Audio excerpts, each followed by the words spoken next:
Crypto is just so good that the scammers are just very, very good at using it. And you can really see crypto as a hyper computer where everything is tokenized, everything is given a price, and therefore everybody can kind of contribute their own information. But crypto also shows us the kind of dark side of that, where yes, we build protocols that allow people to speculate on everything. People often speculate on speculation itself rather than on things that are productive. Futarchy was indeed the 2008 New York Times buzzword, which really is kind of wild that it was the buzzword the year the Bitcoin paper came out. I think that Hayek was right. I think markets are incredibly useful tool. And so, yeah, that's what we're doing at Butter. I'd say we use prediction markets to predict the impact of our decisions. We use markets to aggregate information, and we use that information to inform decision making. So the reason why some of these things worked is precisely because the founders built things outside of the rules, and it allowed us to explore more of the design space. Hello, everyone. My name is Jamila, And I'm Eugene. and this is Governance Futures podcast, where we explore the past, present, and future of decentralized governance. We spoke with CEO and co-founder of Butter, Vaughn, and we would like to share some of the reflections that we had. Eugene, how did you leave the conversation with Vaughn feeling? What was your perhaps just overall thoughts? Yeah, it's been really cool to see the evolution of Butter from the first Aave experiment that they talked about to kind of the current state where, they've ran these markets with Optimism and Uniswap, and just being one of the first groups to really start bringing Futarchy into the space. It's just really cool to see this kind of area of experimentation. I also really appreciate that Vaughn kind of contextualized that a lot of the focus of their initial work is specifically in the capital allocation, especially towards grant type programs and those kind of decisions. But, we got to also zoom out and just talk about Futarchy theory a little bit more and the way that Robert Hansen thought about it and more setting policies and, just thinking about that kind of future landscape of experimentation around Futarchy. So, yeah, I am both highly interested and still, as someone who is not a markets first person of solving every problem through a market, I am inherently a tad bit skeptical. But I can see how, especially in the domains where, Butter is focused, that I think that kind of application can make a lot of sense. And we are already seeing some positive results. So I'm really excited, to witness this evolution of which type of mechanisms and governance models lead to the most effective decision making for different types of decisions. So I really appreciate the work that Vaughn and crew are doing to kind of help us clarify the edges of that landscape. And what about you, Jamila? How are you feeling? I was also entering this conversation with a bit of skepticism over this whole prediction market driven approach. But the perks about being a host of a podcast is that you can ask questions and frame them. One might say that, and I feel like, Vaughn definitely allowed me to see it in a different way and debunked some of the misconceptions. So definitely sparked my interest to look more into that, as opposed to just kind of close off myself from that and just not getting in there because from just the initial idea, it's not something that I would be maybe very much attracted to explore. So I really love those conversations where you get to change your mind a little bit and open up about certain preconditioned ideas in your head even. One thing I also liked with our conversation, it's not a direct quote, but he said something like, in order to build something new, you have to break things first. And I also like this approach of experimentation, always trying something new and in hopes that that would bring us to a place where we've tried so many things and we know a little bit better what worked, what doesn't. And I do agree with him, without actual experimentation and sometimes failure, you can't really figure that yet. Yeah. So that was very interesting, insightful conversation for me and hopefully to our listeners as well. Absolutely. And on that note, I also appreciate that they're very thoughtful with their experimentation and they're not sprinting to just put all the decisions onto the system, but they're being very intentional about where to put that in, which just kudos to them for being mindful and not just sprinting blindly. So, um, Yeah. With that, also just a reminder for listeners, if you're a fan of what we're doing, please like or subscribe, share with a friend. Feel free to reach out to us if you want to chat about anything. And with that, here's the conversation with Vaughn. Hello, Vaughn. Very happy to have you here. I wanted to kick off today's conversation with something that we discussed before. You mentioned that you read Hayek, and The Road to Serfdom is an all-time classic. I have it in my hands right now, and it's one of those books that you often see quoted on crypto Twitter. And my personal favorite essays by Hayek is Why the Worst Get on Top. And another one I don't think is part of The Road to Serfdom is Why I'm Not a Conservative. And I just realized today that in both of those essays, he quotes Lord Acton. And obviously, this very famous quote, all power corrupts, absolute power corrupts absolutely. And because you've read it, I'm curious, when did it cross your path and how did it resonate with where you were at that time? Wow, that's a great question. I think um, I think I just went on a bit of a. So I think it was after I shut down my previous startup, and I had some free time. I was thinking about what I really wanted to learn, having spent a bunch of time in crypto, and I really felt like the two big places I wanted to spend time was game theory, and I think smart contract design. So just trying to combine those two things, and I felt like that was two skills that became amazingly. It was incredibly obvious that without a fairly good understanding of those two skills, it would be just harder to navigate crypto. And so I was kind of trying to prep skills for my next foray into entrepreneurship in crypto. And and I think as I was going through the game theory literature, you you realize that you're standing on the obviously you're standing on the shoulders of some of the greats, and so you want to go up, just keep reading as high up as possible. And so as I was climbing up the ladder from some of the I guess like simpler papers just on like very well known game theory and mechanism design. So for example, just looking at the standard prisoner's dilemma, and then looking at equilibrium, and then you suddenly realize that some of these ideas were just explored in a much more abstract sense in much older essays. And so I think eventually I ended up wanting to go through some of the core economics writers, and Hayek was obviously high up on that list. And so that's where I ended up with Hayek. So sometime in the COVID period, sometime around then, I was reading that book. Yeah, so fairly recent. And then just following up on that, do you see protocols as a way of testing Hayek's thesis in practice?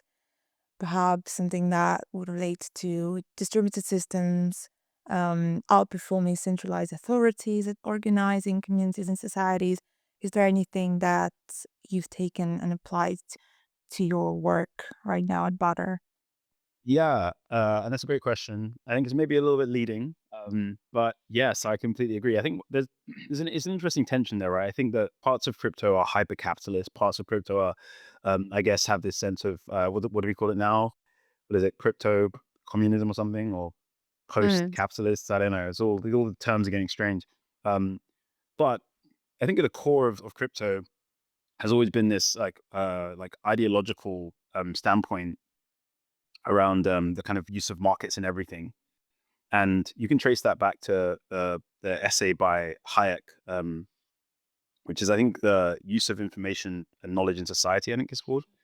It's and the basic idea is that you can think about markets as kind of like computers, that they do an incredible job of aggregating information if it's dispersed. Um, a market basically always creates a price for that information, and so if you can see a price that is incorrect based on your understanding, you have some incentive to go in and correct it, and thereby you contribute your information to the overall price, and therefore it becomes something that's known in society. And you can really see crypto as being kind of a hyper computer in that regard, where everything is tokenized, everything is given a price, and therefore everybody can kind of contribute their own information without. And I guess this is the one of the core tenets of crypto, in a very permissionless way. Whereas lots of markets over time, the world has kind of evolved to protect these markets, mostly because it's trying to protect us from doing things that could cause problems, like you know, there's a really good example of onion futures, which is still banned in the US because two guys cornered the onion futures market and created a huge stockpile of onions outside of Chicago. And in the end, it led to people dumping onions into the river because they just had too many onions. And so what you could imagine is that people can kind of manipulate markets for profit and therefore like lead to adverse outcomes in real life. And I think that that's why markets ended up with lots of protection, and crypto undoes that. And on the one hand, you can argue that's incredible. And I think Hayek would argue that this is a great way of kind of assuming that, well, if you assume that people um, don't know best, but in aggregate, we're very good at combining our information to, therefore know best, like the collective wisdom, and combining them by using markets is a incredible mechanism of kind of scaling information. But crypto also shows us the kind of dark side of that, where yes, we build protocols that allow people to speculate on everything, but speculation on everything isn't necessarily always useful. And actually, if left to their own devices, people often speculate on speculation itself rather than on things that are productive. So yeah, I think kind of a tale of like I guess like two halves with respect to Hayek and how it relates to what we're doing in crypto today. But yeah, I have hope. I think that Hayek was right. I think markets are incredibly useful tool, and so yeah, that's what we're doing at Butter. We use markets to aggregate information, and we use that information to inform decision making.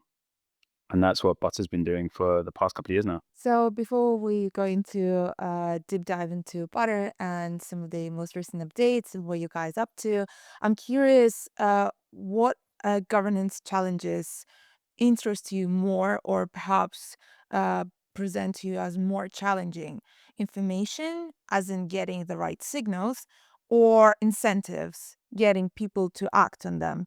Or maybe you think they're both equally challenging and important. So I think there are lots of interesting challenges that they don't seem very useful to solve. And I think that, I was saying before about like how crypto has evolved over time. I think that the people in crypto have kind of clustered around the ones that are like not necessarily useful to solve, but just like more fun to solve, or things that people know that someone's going to turn up and use, right? So I think with governance, I think where we first started out, we were much more interested in the problems that we thought were, I guess, really useful to solve. And I think those mostly clustered in information problems. But I think we kind of, I guess, had picked a path, and the path was incentives. So it was really, we kind of set the goal as being, how do we address governance problems using incentive design? How do we use crypto economics and kind of extend it from kind of low level, like managing state on a blockchain and having people validate state, all the way up to having people make decisions about what things to do in like the governance of a protocol.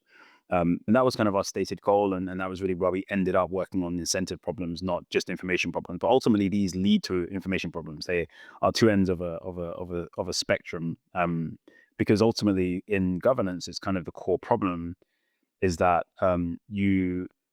you're trying to get clean signals from the people who participate about what to do. That's an information problem. And ultimately, the problem is always that nobody wants to give you, or no one is incentivized to give you that information. And so you end up having to solve an incentive problem. Thank you so much. There's definitely a lot of food for thought. I'll be curious before we dive deeper into Futarchy. If you had to explain it to someone who is completely unfamiliar with the concept in one sentence, how would you explain Futarchy to them? I'd say that, and it's only one sentence, right? Mm-hmm. I need more sentences. Could be two. I'd say we use prediction markets to predict the impact of our decisions, and then we use the prices from those prediction markets to actually make the decision. Mm. And then I would say, sentence two is we basically run this exact same algorithm in our heads. We think, should I grab the very hot cup of tea? I'm going to say cup of tea because it's the first thing that came to mind.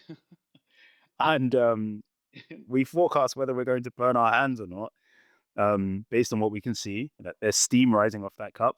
Thank you, Eugene, with the mug. And then based on that, we make a decision. I'm going to grab that mug. Oh, wow, it was hot. That's the penalty. We just lost money. So we are incentivized not to grab the hot cup of tea. So yeah, that's how I normally explain it. I try and map it back to something that someone probably very recently did. Yeah, and I guess before we get into the specifics of butter, I'd actually want to double click on that kind of framing of Futarchy and use that as a lead in to potentially talk about kind of the evolution of the steps of butter.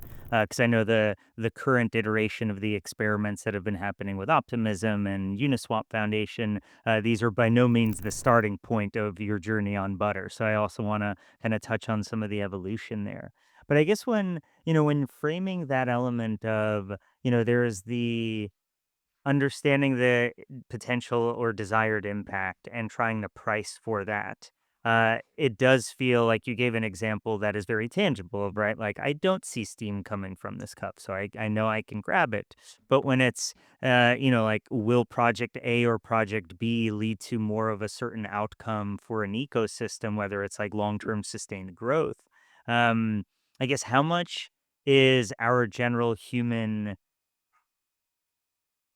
challenge with accurately modeling and predicting these things in the first place? How does that either present unique challenges for Futarchy, or that's kind of the name of the game is like we're all going to be flawed, but once you aggregate enough of collective intelligence around it, it should tend on many topics towards, like a realistic average of what the outcome might look like. So yeah, I guess how do you consider that tension? I think everything's about cost. So in any collective decision making system, there is a cost to finding the right answer, and also there's a subjective model of what right means. Um, and I think that as we try to make decisions about increasingly complex or esoteric subjects, it gets harder and harder and harder and more expensive to figure out what's right, what's correct, what information actually helps you to make the best decision. And you can think about information being in kind of like one or two different modes. The information you need could be broadly distributed across a large set of people, right? It could be across the whole world. Or it can kind of be like in the heads of just a few people, right? Just some subject matter experts. And so you could engage in one of two things. One, you could say, well, I'm going to go and survey every single person until I get my answer. And you can kind of assume that a vote does something like this. A vote's trying to aggregate, gives kind of everybody a single vote, it aggregates all of their preferences. They tell you what they want, and then you use that to make a decision. Um, and there's a reason why we don't have people vote on everything, because not everybody has good information, right? So we've kind of solved this by having a representative governance as like a model of governance. But the second model is that you have some subject matter experts and you need to find them, right? So there's this like really good breakdown of like time, triangulation, and trust as being the three T's of transaction costs. And so you need to go out and triangulate the person who's got the information you need. There's some time component, and then you need to trust that they're going to give you a good answer. And so the transaction cost for finding the information you need in lots of these governance decisions is actually just pretty difficult. If you have the experts in the room, then great. But then you have to make sure you trust their opinions and they're not going to be biased to try and get things that they want rather than the things that you want. And so what it looks like is that prediction markets are a pretty good way of solving all of those problems all at once, whether you're in either of these two environments. It doesn't matter if the information is distributed around lots of people, and prediction markets are going to incentivize all of those people to produce that information to you, and it's going to give them good incentives to give you it accurately. So it solves the triangulation problem, and it solves the trust problem, and it solves the time problem, because you don't have to go and find those people. And similarly, if you have subject matter experts, they fall within the same paradigm. They can, again, it doesn't matter whether they're like all in one place or they're distributed. Prediction markets should incentivize them equally to come to market and give you that information. Now, I would say if you could find the person who give you the information you need, and you could properly incentivize them, you have no need of prediction markets. You've already solved the problem. But that's always the problem we're trying to solve in governance, right? Who should we ask? What information do we want? And how do we make sure that they are incentivized to give us that information accurately? And I think this is obviously in voting systems. Um, we run into this problem all the time around like strategic voting, because a vote itself doesn't always combine all of our preferences perfectly, and it largely just gives you the preferences, not necessarily the right answer. So that's really what we're trying to do when we think about like why we would use Futarchy to solve some of these problems. So to transition now to more thinking about how this has led to the specific design decisions that you're making with Butter, where did the journey with Butter begin, and what did the initial kind of experimentation look like? Yeah, so we started with this phrase like treasury governance, and we were thinking largely about how you govern a treasury. And within like very quick order, we realized that um, DAOs at the time weren't really ready to govern their treasuries alone, and they were kind of just had all these general governance problems. And so we started out actually in a really fairly, I think, quite a humble place, which is we just deployed a very simple experiment to use payments to delegates. This was before really there were many protocols paying delegates for governance. Thing really was only MakerDAO. And what we had at Aave was a simple payment which would go out once a month to a delegate who won an election, and the election was run on Snapshot. So again, very very simple. It just what happens if you introduce payments? Can you increase the number of people who will actually delegate? And I think that that was overall a successful experiment, but not because of, I think, our thesis. Our thesis was that you could actually aggregate more independent, smaller holders of Aave to delegate to a delegate, and so get away from this idea that whales just control delegates. And I don't think that was actually very successful. But I think what we did learn is that there's a huge problem, again, with triangulation. It's just incredibly hard to get lots of small Aave holders to turn up and delegate.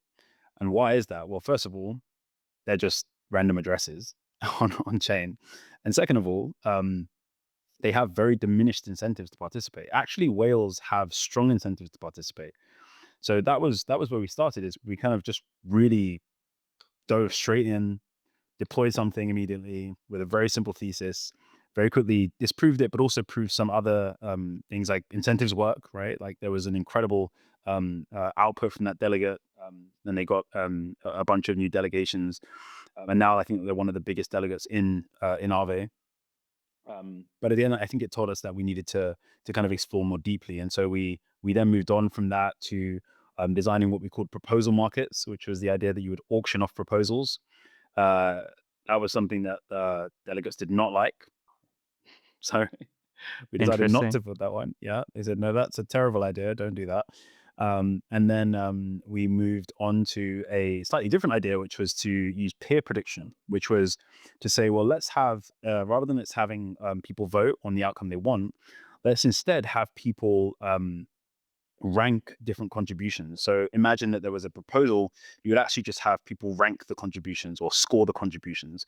And what you'd end up with is a set of scores, and at random you would pick one of the raters and you would make them the reference, and you would score everybody else according to that, and you would assign them payments based on how close they were. And that was really interesting. But one of the problems with that, and one of the well-known problems with peer prediction, is it very quickly devolves into being a set of predictors who do all the predicting and a set of people who do contributions. And so you end up with specialization. And again, you really just run into like a communication, a triangulation problem. It's hard to get everybody to continually contribute to that over time unless their incentives are well designed. So that was our arc. We were trying to kind of iterate closer and closer to what we called this kind of standard model for thinking about governance, which we called the what did we call it again? The objective. Uh, it was like this. I forget what it's called. It was really. We have a post of it. Oh, it's so funny. We've moved away from it so much that I've forgotten what it's called. But there's a standard model basically, and it starts with contribution. So everything is a contribution, and then you have some way that you're trying to establish what is the objective truth about that contribution, and you can kind of map all governance systems to that model. And so we came up with that. We wrote about it, and then very quickly found that one of the best implementations of that was Futarchy. And so when we embarked on our Futarchy journey, so yeah, that was our arc to Futarchy. Yeah, that's interesting. I was trying to do some quick Googling to find the title of that, and all I got was Nutter Butter and butter related things. So that was not the best use of distracted time. Before advancing, though, 'cause I did want to double click on these two ideas that you brought up with kind of the auction proposal and this kind of like the peer reviewing element of it. I know the auction proposal. I know we had talked about it way back when y'all were initially coming up with it, and I feel like now it's kind of having its own weird resurgence in the space. And with groups like Lobbyfy and others, though I know some of these groups are very particular around the terminology used, but effectively people can choose to like bid on amplifying their vote ability in some kind of way. Do you think that, if in an alternate universe, the Butter Project is just getting kicked off with where you were doing the Aave work and what followed at this point in time and not where you did, do you see a potential different way that the proposal auction might have been interpreted these days? So funny enough, I think that that was the original path. So if we stopped when we were done with the first kind of election on Aave and we looked forward, the path we mapped out looked actually a lot like Event Horizon, which looks like political parties. So people are basically staking tokens or trying to build a set of delegates and then put a lot of token weight behind them, and do it like by sharing the returns on that stake weight. And ultimately, we just couldn't get comfortable with that being a positive development for protocol governance. And I think it's also fundamentally limited because one of the issues is you can never become the there's a fairly good like natural immune system around that party becoming too dominant. And you can kind of see it with like Lido's dominance, like Lido, kind of having to actively self-limit in some ways. And we saw this similarly with I haven't seen that with Event Horizon, but definitely with Lobbyfy, right? They realize they have to self-limit in order to remain, I guess, legitimate. Like their power actually is based on them the kind of exercising some restraint. And so we decided not to go down that path. I think proposal auctions, I think they're awesome. I just wish we could have done them. And I don't know if they would be more acceptable today. But I think the governance seems simultaneously to be bifurcating into more radical governance ideas, and also much more conservative ideas at the same time, just because of the things like Duna and governance becoming a bit more like I guess like hard coded, I guess, or at least more TradFi. Um, and I think that's a shame, but I do think the proposal auctions has a place because ultimately we are seeing people start to price these proposals. These things are effectively up for. I mean, you could basically price every proposal based on the cost of renting the tokens used to pass it, right? So all these proposals, they do have a price. But I think if you again, I think if that system became dominant, it might really undermine the legitimacy of like any kind of DeFi protocol if every proposal was just passed with a payment. So yeah, so I think there's some unique. I think I would temper my exuberance there for proposal markets by saying I don't necessarily think that they could survive if they became dominant. Though I do think they could be a nice fringe for certain types of proposals, kind of like easy governance. You mentioned that decision markets are prediction markets that simulate each future where we pick one of our decisions, and you talk often about some of the common misconceptions when it comes to Futarchy.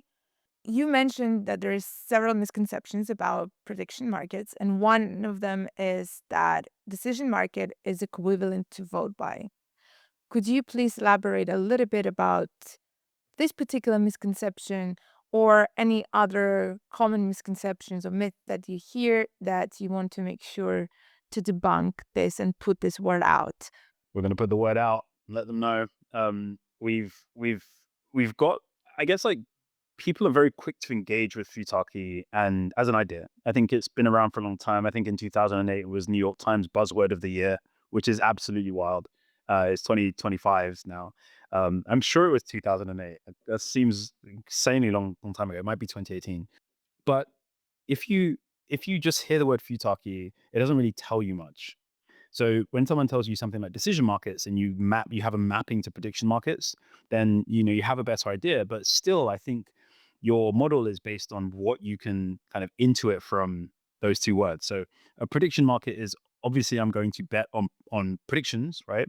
And actually you're betting on events. And so the bets themselves form predictions.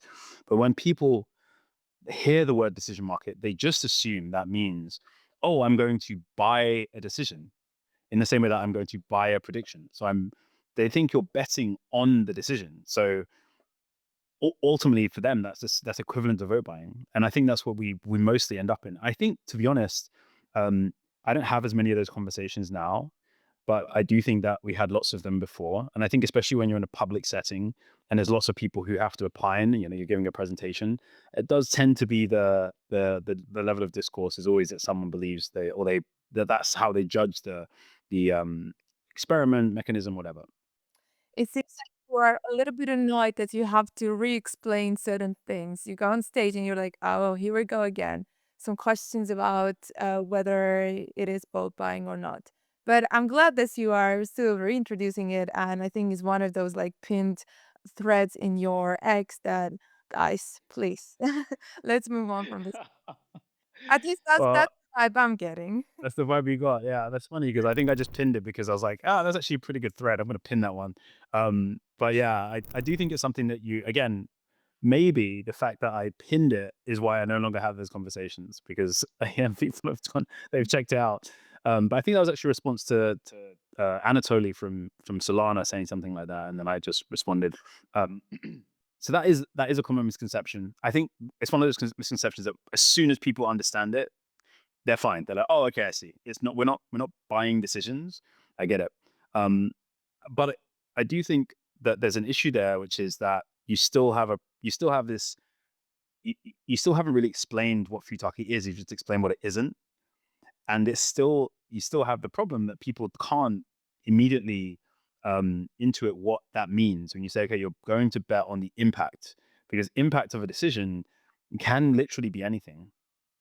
And so you really, for people to really understand Futarchy, they have to really take a couple of steps down the levels of abstraction from Futarchy to decision markets to prediction markets that implement the decision to prediction markets that are working to predict an impact of a decision, and then what that might look like where you have multiple worlds where you could have different impacts based on your decisions, and you're trying to figure out which of those gives you more of the thing you want. And I think that's kind of where Futarchy ends up is just like mired in that conversation about, well, how do I perfectly quantify what I want? And what happens if it's a qualitative answer? And who would ascertain truth? And how would we settle the markets? And so it does end up being something that's like much, much more difficult to explain than just a prediction market, for example, or just a standard market, or indeed a vote, which has the benefit of being immediately understandable to pretty much everybody in the world. And I think that's why often, even when people are using our markets, they will still refer to the actions they take as voting. They'll still think in those models. It's just such a strong paradigm, and for good reason. I think it's simple and people get it. And simplicity sometimes is what you need to explain difficult concepts. So yeah, so that's I was gonna ask you, how do you define future to one sentence? But I definitely get the same maybe feeling when people refer to crypto as just a scam and you're trying to convince them that it's not, but then they ask then what it is, and you sit down for a conversation.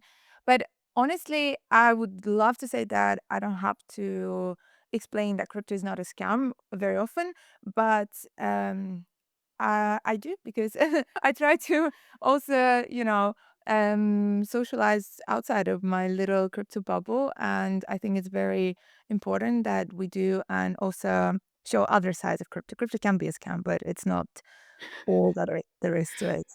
well, it can Um, all be a scam. Everything could be a scam. It depends who's wielding the technology, and I think that's true. Crypto is just so good that the scammers are just very very good at using it. Yeah. Yeah, that is very true. And I did double check. It was Futarchy was indeed the 2008 New York Times buzzword, which really is kind of wild to think that it was the buzzword the year the Bitcoin paper came out. That's a very interesting little trivia tidbit. And one thing that, because obviously Google is now spitting out a whole AI to answer to what year was it a buzzword. So the way it briefly describes Futarchy as like a form of governance, obviously proposed by Robert Hansen, where step one, elected officials define measures of national well being or organization goals. Step two, prediction markets are used to determine which policies are most likely to achieve said goals. So, as we're actually transitioning to talking about the concrete experiments that have been run this year, which has been really cool to see, it would be interesting to hear what are the kind of parameters or boundaries that are initially being set for some of these topics versus how much is it just like governance, prediction markets, yay, have fun market. So, really, what has that design really been like to start? So I think we can't take the credit for really bringing Futarchy back into the fore. A project in Solana called Mesidao basically just spun up a Futarchy fairly early on. Actually, I think it was like nearly 2 years ago now, so 2023, and that I think really created renewed interest in Futarchy.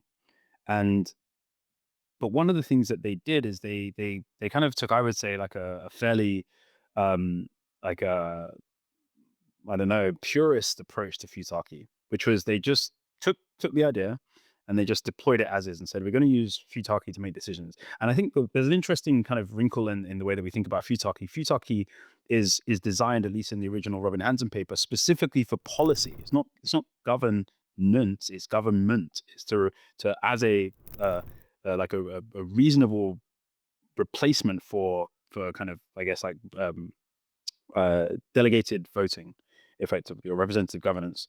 And I think that we are mapping that to what we do in protocol governance, which I guess is really important. It's actually very, very important. They're not exactly the same. And so that's why at the beginning I was trying to say we're doing decision markets, we're not really doing Futarchy, but yes, we are using Futarchy to govern these protocols. Now, what we did is we decided that kind of taking the idea that Futarchy, well, any system tends to be better at some jobs than others, especially in its embryonic state. And so we decided to try and map Futarchy. Like we said, well, if we were going to do all governance decisions, which decisions do we think Futarchy will be best at immediately, especially when it's not in its prime, right? It's going to take a while to mature. And so we subdivided governance into these four buckets. Eugene, you probably heard me speak about these before, which was protocol upgrades. So these are decisions around how we actually update the core protocol. Sometimes these things are decided by security councils, by delegates. Sometimes they're just decided by the actual team in Ethereum. They're decided kind of by this meritocratic process, technocratic process.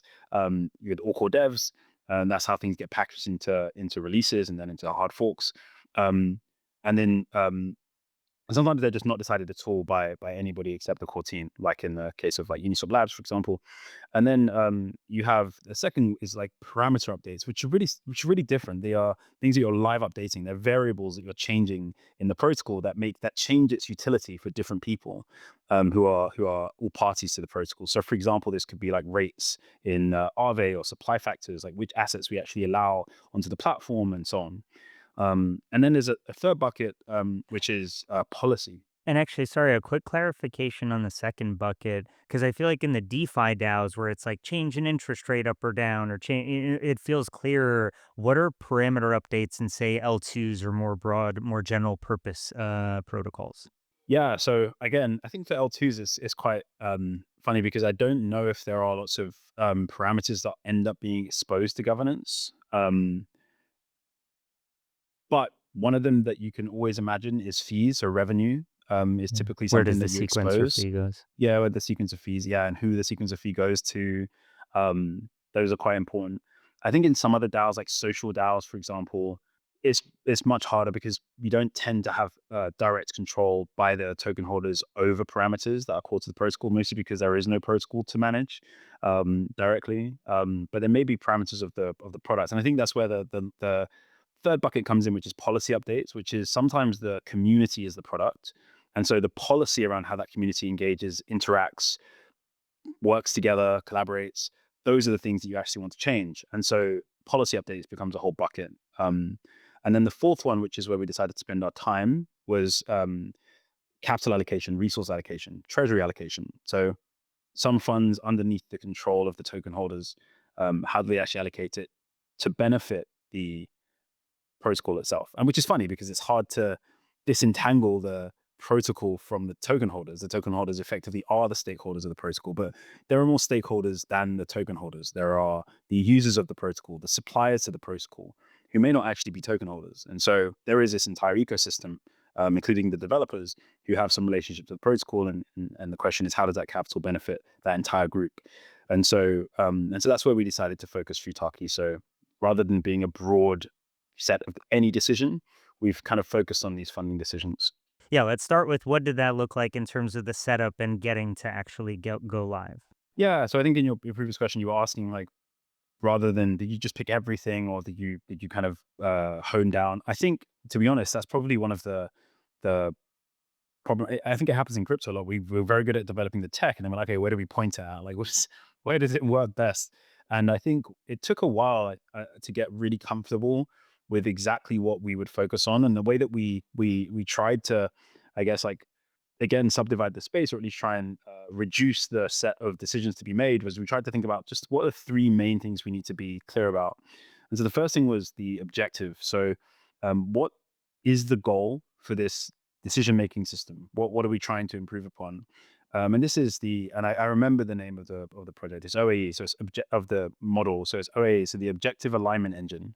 So we have some objective, and we are now trying to align the resources. We're trying to make decisions that align our resources to fulfill that objective. And actually, that's really the goal of every proposal in the DAO, is to try and better fulfill the objective of that protocol, right? Whatever's the DAO is trying to manage. And so the first thing is establishing an objective. And the sub goal of that is a metric by which you measure your progress towards that objective. Now with Futarchy, we want that to be super clear. We want it to be kind of unequivocal. Like, this definitely is a proof that we're making progress.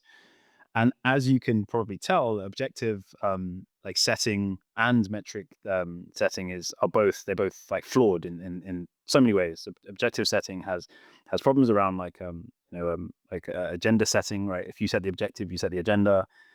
Is a form of political control, and then you also have a problem with like the measurement problem if you have a metric. And Goodhart's law, I nearly swore. Goodhart's law comes down to kind of nip your wings or clip your wings a little bit, but that's the first one. The second one is the amount of money. So given some objective, what's the budget? How much would you want to spend to achieve the goal? And the third is who are the participants? So what's the kind of locus of your intervention? Is it projects, like different projects? So you're trying to kind of grow your ecosystem. Is it like strategies? Is it just any proposal that could allow you to achieve your objective? And so with these three things, that helped us to kind of reduce the decision space down to these kind of key things. And then after we had those, we were able to, I guess, backfill with all the extra things we needed to figure out.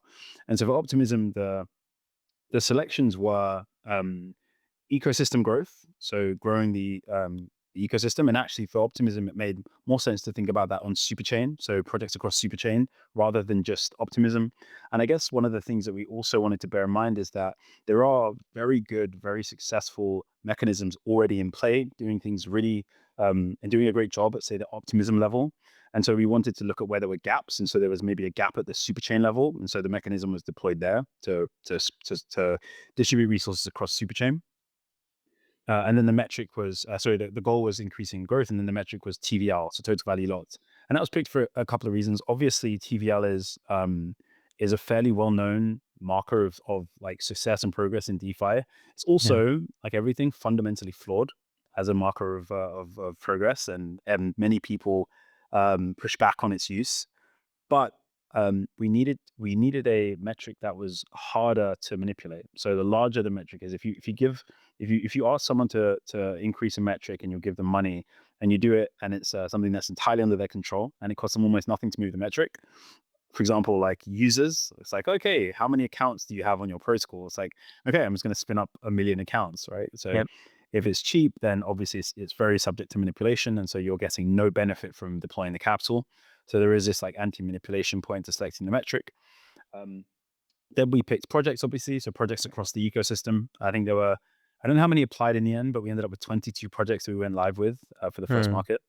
And then the budget was set at 1 million OP. And half of that went to the Grants Council as a control, and half of it went to the Futarchy. And just to clarify that last point, when you're saying half went to the grants council, half went to the platform. So there, it's the grants council was doing their own how they would divvy up 500K across those 20 some odd projects, and concurrent to that, the markets are sort of being able to figure out their own. That way, you kind of have this sort of A/B testing comparison. Exactly that. Though it was really difficult because ultimately to really compare them, you would have to let them run both in their best setting.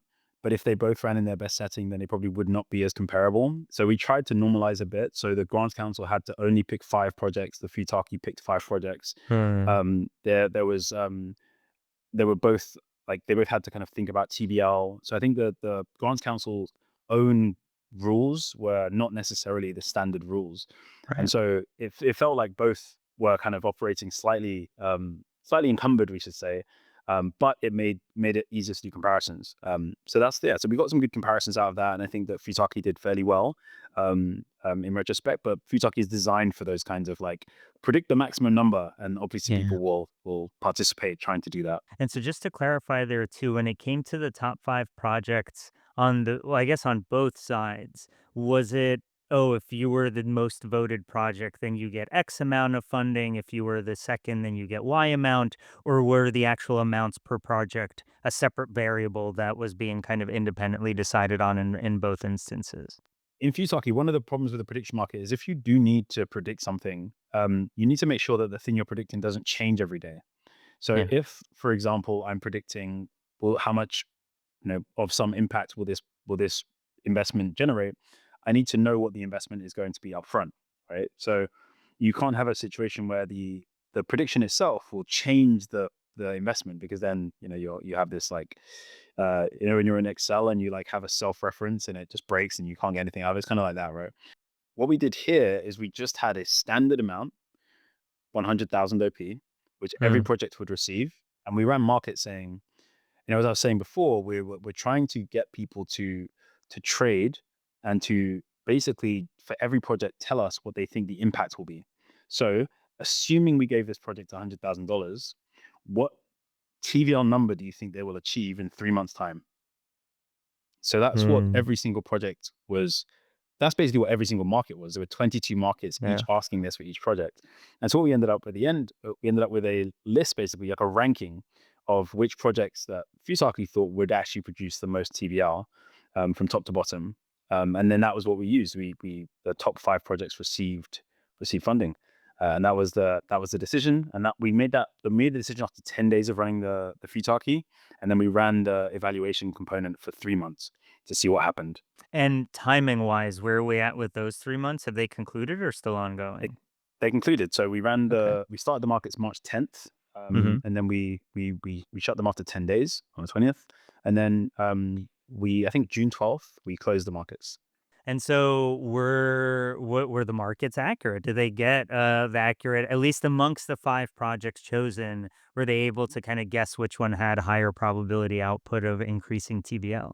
Yeah, so this part's really really interesting. So I think that in launching them we learned a couple of things. One of the things that we learned very early on, which nearly caused us to not run the experiment, was that um, we couldn't run the markets in the US with real money. And so to make sure we got as many people as possible to participate, we made the decision, I guess like Optimism made the decision to use play money. So we had this really interesting process by which we had to distribute funds to people for them to trade. And because the funds, the tokens that they held didn't have any value, for some people, and you actually just used the word vote. For some people, it was like a vote.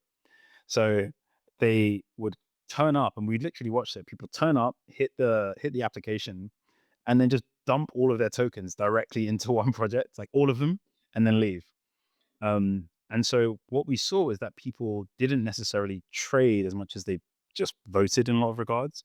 And one of the other problems, which is a well-known problem in Futarchy, is this problem called decision selection bias.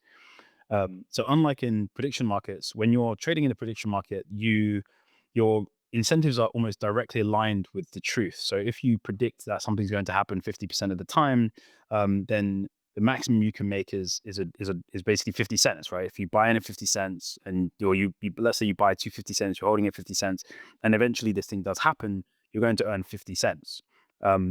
If you let's say you find a project and you think that the TVL is wrong, the forecast number is wrong, and you trade that number down, then as you trade the number down, you might remove that project out of the top 5, which means that it's not going to win, which means it's not going to pay out, which means that your incentive to move the price or change the TVL is actually not, it's just zero, because you make no money by moving Yeah. that market. And so this problem affects Futarchys. There are ways to mitigate this, but that basically was kind of at play with our markets. And so what you saw is that, remember that people have no cost for these tokens. So they would turn up, they would try and push the project they wanted to win into the top 5. And so what you saw is that the top 5 projects, the prices just started to inflate. And all of the prices the TVL forecasts were just much, much higher than we expected them to be. And many, many times higher than what they ended up being.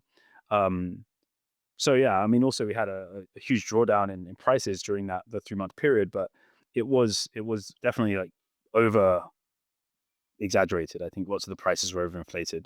So that was another learning, which is that when you don't have any downside risks, then the core tenets of Futarchy as a mechanism fall apart. The incentive compatibility property isn't actually obeyed. And so you end up having to reconstruct the incentives. So you have to kind of tell people there is a downside risk of you like just throwing your money at this, which is you're going to lose some reputation in this leaderboard that you may or may not care about.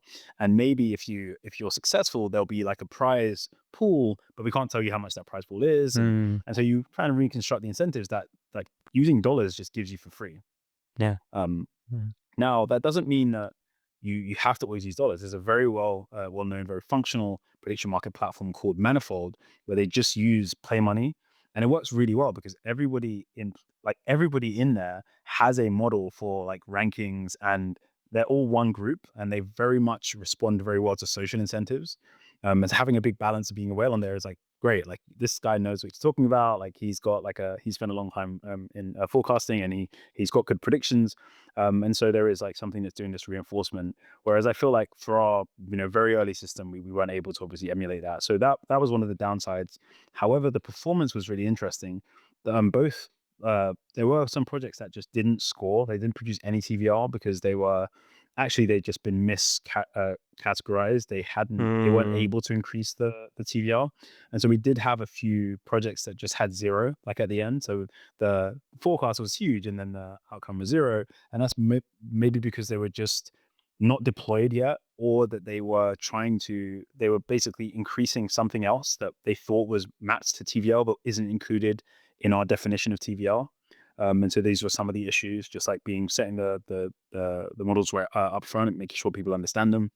And there's another issue, which was just the projects received the funding and they signed off on it and they were happy, but they had no world in which they were being monitored by this market.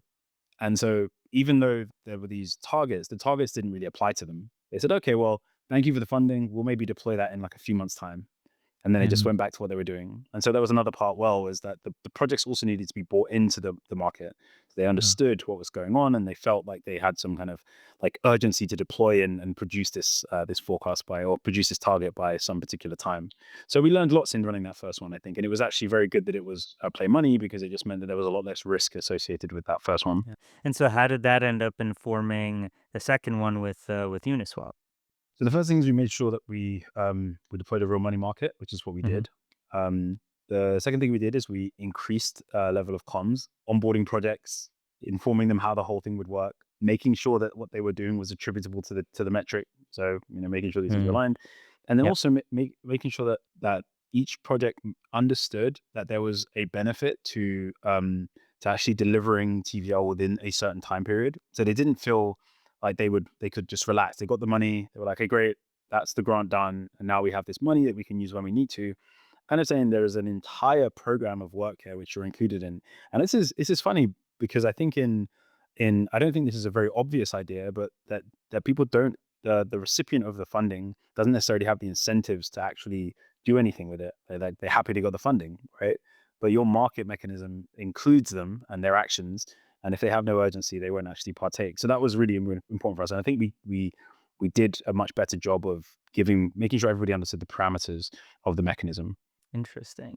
And so I guess with the specifics of the uni market, is that one planned, live, completed? Can you just remind at this point in kind of mid to late August where we're at with the experiment? Mid to late August, we ran the market. I guess it was a while ago now. So we ran the market. It was a 1 month market. So we had a 5-day period of trading.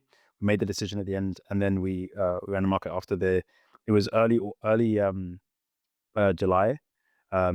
And then we ran the market after. So the market's now closed. So we have results. We have a dashboard, which we will make available to the community so we can see how these things have progressed. Accuracy was a lot better. So we saw prices that reflected reality. They got much, much better. There was some inflation, but not much, like much less. And obviously one of the main things we did is we had a lot less projects. So from 22 to 4. The other thing we did as well, which helped make the prices more accurate, is we used counterfactual markets. So we didn't just ask, what do you think the TVL will be if we give the project this money? We said, also tell us what you think the TVL will be if we don't give the project any money. So what we could observe is the delta between the two, the counterfactual, right? Here's what happens if we make the decision. And then we could make the decision using that information, which I guess is the original idea of Futarchy. It's supposed to allow you to compare these two worlds where you make a decision and you don't, to inform the decision you should make. If, for example, you just gave all of your funds to one person, but they would have produced the thing you wanted regardless, then your funds are completely useless. And the intervention is a pointless one. So that's Uniswap. The Uniswap market is now complete. We now have some results. We'll be publishing those results to the community, and then kind of explaining where we're going to go next. And so I guess touching on, how you're now thinking about the future of governance, and especially how you see both Butter specifically and Futarchy style models evolve. I guess what is the landscape of experimentation that you're most excited for in, say, the next 6 to 12 months to really drive these ideas further, whether purely in that capital allocation bucket of those kind of 4 quadrants, or if thinking of, potentially stepping out of capital allocation into other types of governance decisions as well? Yeah. So we found this really interesting point around, so we do KPI Futarchy, which means that we take a metric and we're basically forecasting that metric, and we're using that to make a decision. Now, the other type of Futarchy, which is the one that the Solana team do, is price Futarchy. So you just take a price and you say, what's the impact on price? Now, you can probably see what the benefits of each are. They're probably quite obvious, but one is that when you have something fairly small price, there's lots of things you can do that might impact your price. As you get much larger, then there's lots of things you might want to make a decision about, but none of them will have an impact on price. And so you actually can't make decisions on them. So you end up with this kind of frontier of decision making where you can literally only take decisions at a certain level, and anything below it, as you get larger, becomes things you can never decide with your Futarchy, which is kind of fine. But it just means that your Futarchy stays pretty much at the level of like board member, right? It's like a board that you're already you're just scaling over time, or maybe it's just your CEO. So what we wanted is something that was could better explore the entire decision space, which is why we used different kind of KPIs or metrics. Now, what's really exciting to us is what one of the things that you lose out on in having a TVL market or like a metric market is that there's not lots and lots and lots of people who are in those markets already. There's not a big active market of heterogeneous traders who are all trying to keep that price accurate. And if they see inconsistencies, they're trying to correct it. And so what we've been getting excited about is just increasing the number of information markets in metrics and TV and metrics and KPIs, because the more of these that we have and the more of these that we trade, the more that people care about making sure these numbers are accurate. The absolute benefit we end up with in our markets, because that just means that there's all of these traders who've already done the work to build models around how to improve metrics that matter to protocols, that matter to DAOs. And once you have that, you kind of have something that looks like price. You have something that lots of people will trade. Lots of people are using those markets for risk transfer, speculation, whatever it is. And the fact that you have that means that you can just have much more robust decision markets. So that's the thing that we're really excited about in the short term. And I think if you go to our website now, you can see some of the markets we've launched. We have some TVL markets, which are really cool. They're just TVL for different chains, which we're going to be launching more of. And you'll see some more KPI markets over the next few months that we'll be launching. So that's what we're really excited about. We're also going to be running out more funding markets. We think funding markets are still they still have so much promise, and I think we're still seeing we're kind of nearing the kind of maturity arc where they start to become like things that anybody could just press a couple of buttons and roll out. Which actually becomes really exciting. Like, for example, let's say there was like a scroll market for like some scroll KPIs. You should just be able to click a button and launch a funding market just on any one of those KPIs, and you enjoy the fact that there's already these traders trading this KPI already. So that's what we're trying to move towards. And then I think in general, like Futarchy is going through a bit of a growth spurt. So we have more Futarchy protocols launching. I think when we launched our last market, we had a really nice Twitter space where there was like 3 or 4 Futarchy protocols on it. But what's coming around that is a ton of information markets, a ton of prediction market projects. Honestly, way too many. Like it's like hundreds of them launching. So I think that the prediction market space is going to end up with way more traders, way more liquidity, way more like coverage of the output. So that's going to be really exciting for us. And I don't think that I don't think we're ready to move away from just doing funding markets. I think we still love funding markets. We think they hold the most promise. But I do think that there are other people doing like other types of decision markets. So. Yeah, and I guess as we're nearing the end, I want to touch on, as you mentioned with the optimism example, there was this kind of regulatory adjustment that needed to get made in terms of what can realistically be deployed and in which jurisdictions.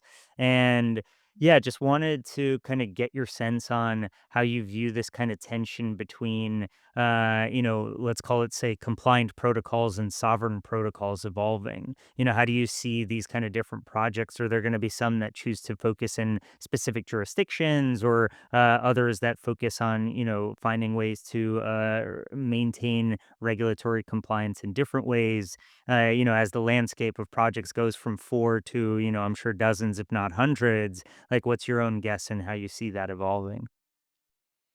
Yeah, I think crypto has always been in this weird in between space, as it on the one hand fights for legitimacy, and on the other hand, as it tries to stick to its ideals that it shouldn't be governed by any particular jurisdiction, and it doesn't exist in any jurisdiction.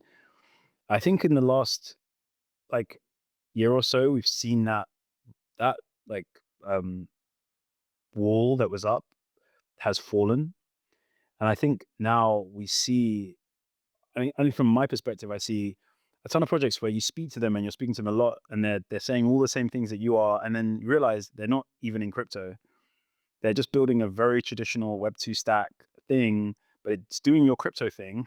It's doing the same thing, but they are firmly within the jurisdiction, and they are using that to their advantage. This is the Kalshi versus Poly market kind of debate. So Poly market, obviously, they ended up offshore. They ended up outside of the US. They're blocked in lots of territories and jurisdictions. And then Kalshi just spent like a ton of time getting a license and licensed in the US. And now they can serve all these US customers. And Poly markets had to go and acquire an exchange to get back into the US. And the reality is that the US is still a huge, huge market. And it's the biggest from a financial markets perspective, so it just pays to be here. Like if you don't have that market, it's going to really suck. I just feel like I keep saying that I think there's an ideological part of crypto that seems to be on the back foot at the moment. I think there's a pragmatism to founders, which comes from a pragmatism that's come from investors, which comes from a horrible slap on the wrist from markets when lots of projects launched that didn't actually end up producing returns. Yeah. And I think that's carrying through to what we see ourselves doing now. So I think we're getting more pragmatic, and I think we know that we need to be in these markets to capture some of this demand. And so I do think there's this feed-through system, and the US is making some great strides in trying to legitimize some of this stuff and give us more avenues to build these things in inside the US. So I, it's a tension I don't think is resolved. And I think if we just end up building things that are perfectly licensed, they fit within a regime, we sit ourselves inside countries, and we do things according to exactly what the rules are in that country. I think we're going to lose some of the innovative frontier of crypto, because we are working within rules. The reason why some of these things worked is precisely because the founders built things outside of the rules, and it allowed us to explore more of the design space, regardless of whether that's like an arb on regulation or something. It just allowed us to explore new things that we just couldn't explore within the set rules. And that is how systems change and evolve, right? People have to break the rules and flout the rules to find out what's possible that the rules didn't even know they were constraining. So yeah, so I think that's where we are today, and I think that's a great place to be. I think it's great that we have some legitimacy, and I think that first wave, like when you settle like a block of transactions, it's like we're settling that first block, and now we need to go out and build the next block of transactions. But yeah, these ones are stitched in. I think we're going to have more onshore regulated trading venues. We're going to have like institutions deploying tons of capital into crypto. I think that's great. I think we've done that first layer. Trading venues are locked in. But let's see what else we can build. I think there's more stuff to build that maybe doesn't fit into those paradigms. So Applied to DAO governance, which decisions do you think are best made through Futarchy and which are really not? Maybe you have any concrete examples.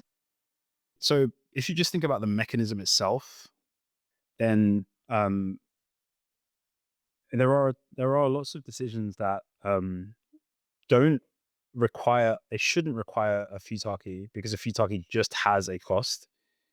And if the impact of that decision is below that cost, there's just no sense in running this. I think that's the first thing, is just cost. And I think there are lots of decisions that are just cheap, right? They're cheap to make. So an example could be, let's say we take a governance protocol. A governance protocol of a DeFi, governance of a DeFi protocol. You couldn't imagine that you might want to just decide whether to add one asset to the protocol. And running a market might be so expensive that it's just not worth doing. So maybe you should just add all the markets and then run a market to decide which to remove, right? You can probably just have a much simpler mechanism. And I think there is a sense that people believe Futarchy can solve all problems. And I'm just not convinced that that's true. I think that it solves some problems really well. And we obviously believe that that's funding problems. And the reason being is that, and actually it's just really simple. One of the problems you have with decision making is, as I said before, is what decision is best is subjective in lots of regards and intersubjective at best. And I think that ROI is almost completely objective. It's very hard to argue that an increased ROI is bad. Mm. And I guess that does make funding much easier to evaluate with the market. It's like unequivocally better certain decision is made, whereas it's a bit harder with other decisions. So that's why we think funding decisions work really well, because it's just outcomes are always easy to stack rank. If I think about Ethereum, and I think about if it would make sense for Ethereum to say have a vote or a Futarchy on like EIPs, I think that's quite a seductive idea. Like you would just have markets for all of these, but some of these decisions are so important, and some of them are not easily reducible to whether it increases Ethereum's token price, that I think it would be hard to. I don't think you would want to have it for all decisions, or because I think that you just can't evaluate all of the decisions by the same logic. And in the same way that when we were running the Optimism market and we compared our results to the Grants Council, and I think very valid point, they're not really trying to increase TVL in the next 3 months. That's not really why they're deploying the capital. But then the team is good. The team should be in the ecosystem. They think they need the support. It will help them de-risk the the grant, or de-risk the protocol so they can actually do something in the future. There are loads of things that a grants council can consider. Futarchy is blind. It's just like, I'm looking at this one thing. You tell me if it increases that thing, and I will give you a good answer. That's I guess that's the difference. So sometimes we want this like one note decision, and that's great. Something we can repeat over and over again. Scales really well, but sometimes we do need to have like a much more deliberative decision making system. And I do think that's like, there's other mechanisms to do that, but that's not Futarchy's job. This is very refreshing to hear from Butter CEO that not everything can be solved by Futarchy. But I take it back. Everything can be solved with Futarchy. well done. I suggest we move to our quiz. So we usually ask you questions and we ask you to answer with just one word. Yep. Take your time, no rush. So the first question is, what is one word you would describe your journey so far? That's very tough.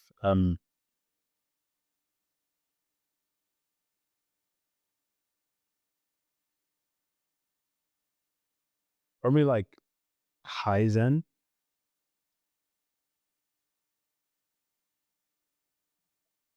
Does that make sense? It's a Japanese word for like CI, for like continuous improvement.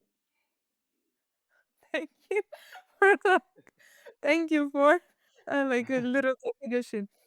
Yeah, Um, sorry. no, it absolutely does. It doesn't have to make sense to anyone but you. Yeah. But also I snuck in 2 words. You tend to do that, Vaughn. You tend to answer Very with crafty. 2 sentences, but ask for one. But we Yeah, love. go find the hack. What do you think would be the buzzword of 2026 in crypto? 26. Well, I think we're approaching like second half of the year in 2025. So let's look a little bit in the future. L2 is not one word, is it? It could be It just could like, be in this context. yeah.